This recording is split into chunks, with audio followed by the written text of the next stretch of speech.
Today we have the Redmi Note 11.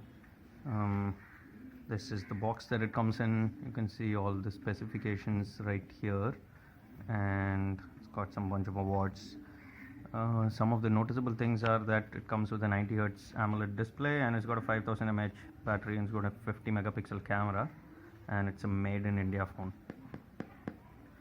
So let's get to unboxing it. Let's see how this thing goes.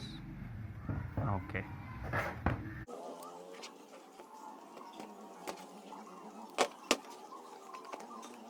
Okay. I think there's some bunch of papers. Okay, they give you a case, a clear case, silicone case, which is nice. This, it's a phone in itself. Okay, let's remove the wrapper. Oh, it's got a pouch style wrapper. Okay, it looks pretty cool. Let's set this aside for a moment and see if there is anything. Okay, there's the USB cable.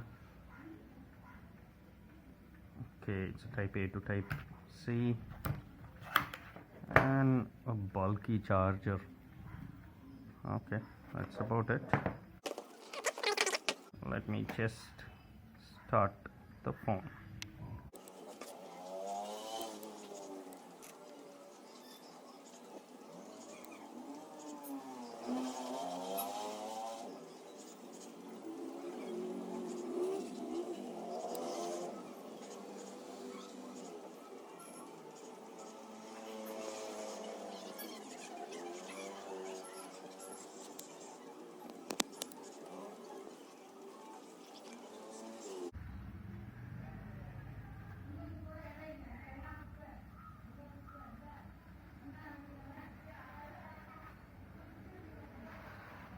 And there you have it. It's all set up. All right, let me just put the case on it. That's about it.